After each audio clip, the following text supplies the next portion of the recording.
Muito bem, retomamos então a aula sobre empirismo, né? Segunda parte, tive que dividir por conta do tempo, mas eu dizer para vocês que o método empírico, então, ele trabalha com essa categoria de repetição, né?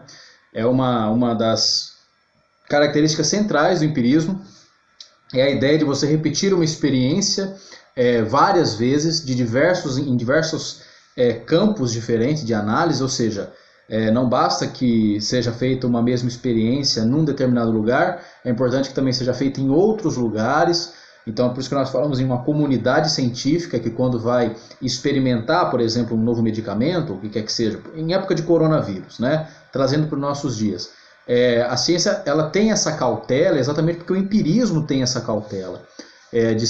Porque a segurança no empirismo ela está exatamente na quantidade de vezes que o mesmo resultado é obtido, que dá uma certa segurança para que outras vezes esse resultado também venha a ser atingido. E aí você trabalha com níveis estatísticos, né? Não basta ter dado um resultado de imediato, sem ser testado várias vezes, com várias margens de erro e por aí em diante, né?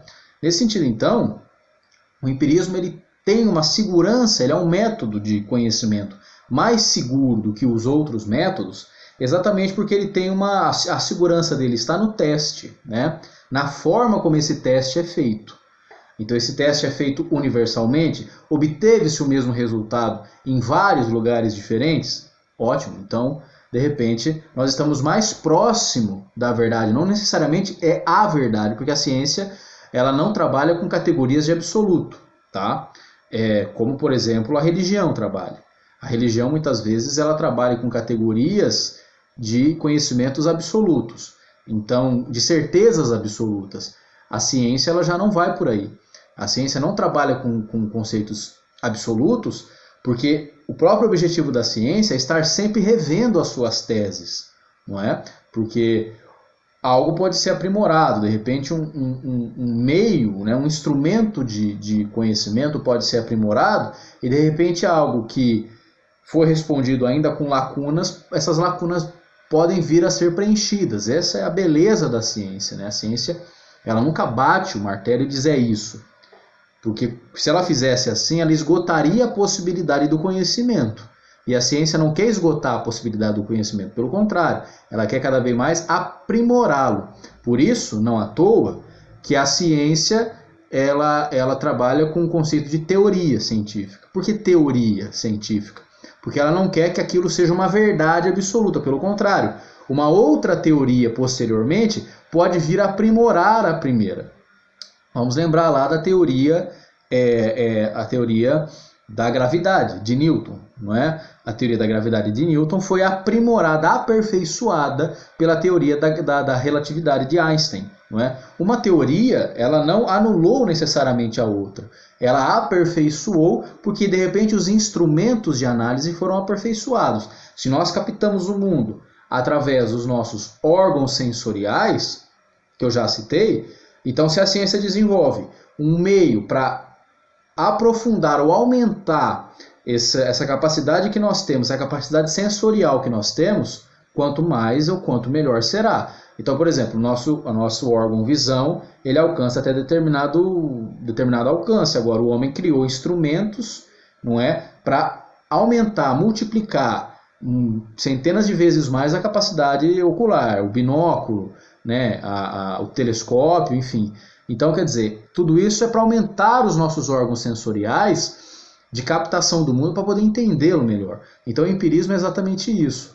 Não é que a ciência seja o único método possível de análise do mundo, não. Mas é o mais seguro, haja vista que ele trabalha com categorias que são mais seguras, não é? Uma coisa é eu testar algo uma única vez e daí tirar uma conclusão universal. Outra coisa é eu testar isso várias vezes, chegar ao mesmo resultado. Portanto, a ciência trabalha no seguinte raciocínio: a análise individual de fatos, tá? Então, a análise particular de fatos, para daí chegar-se a uma conclusão universal. Ela não parte de uma conclusão universal ignorando as particularidades, não. Ela analisa as particularidades para daí chegar-se a um resultado universal. E aí eu me lembro de David Hume, não é? David Hume é um pensador britânico, também John Locke era britânico, outro empirista, que viveu de 1711 até 1776, e o David Hume vai dizer, não é? Do famoso teste da água fervendo. A ciência, o empirismo, ele pode ser assim exemplificado através do teste da água fervente, né? Quer dizer, eu coloco uma água para ferver a 100 graus, coloco uma água a 100 graus e percebo que ela entra em estado de ebulição, ela vai ferver. Coloco outra água a 100 graus, ferve também. Outra água a 100 graus, ferve também. Outra água em outro fogão, em outro ambiente, em outro lugar do mundo.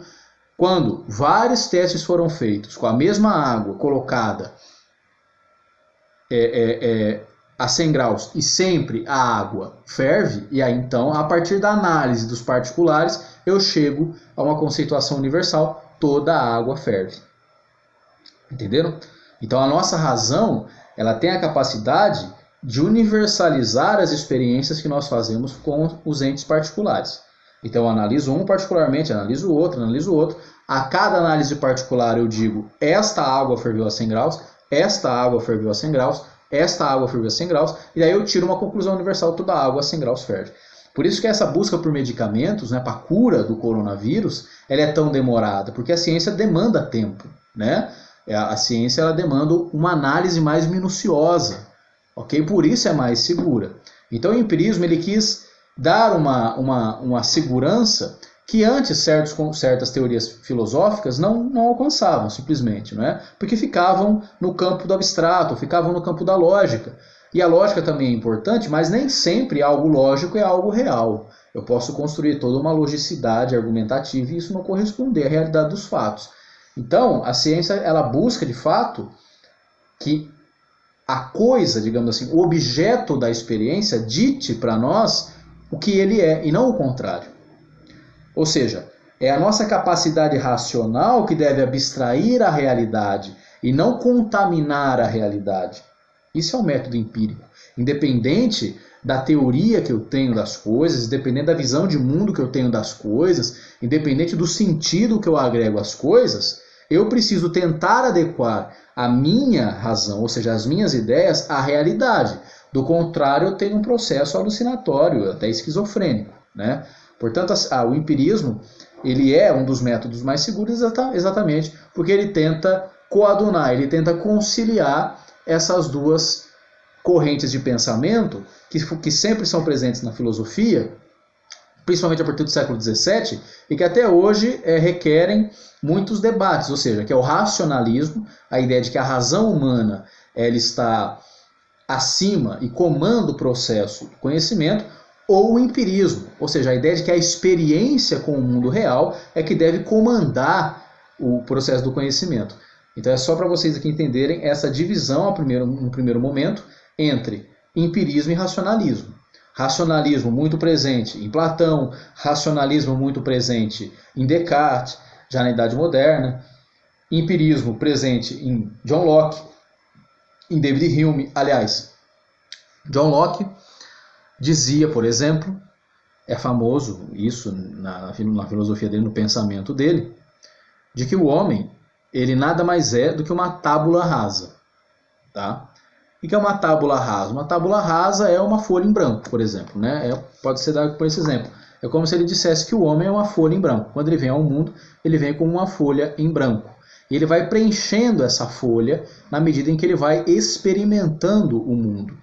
Ok? E aí então ele vai criando ideias a respeito do mundo. O homem não nasce com nenhuma ideia pronta. Ele nasce uma folha em branco. E essa folha vai sendo preenchida. Mesmo a ideia de Deus, para John Locke, não é uma ideia inata. Haja vista que vários povos, no decorrer da história, várias tribos, não tiveram essa ideia. Não é? Então, quer dizer, se há povos que não tiveram essa ideia, é porque essa ideia não é inata. Até porque, fosse inata, todos deveriam ter a mesma ideia a respeito. Ou seja, em qualquer lugar do mundo, isso aqui é uma caneta. Por quê? Porque nós experimentamos esse objeto e nós nomeamos esse objeto. Primeiro experimentamos, depois nomeamos. E isso não acontece com outras ideias que antigamente eram ditas universais e acabavam não sendo.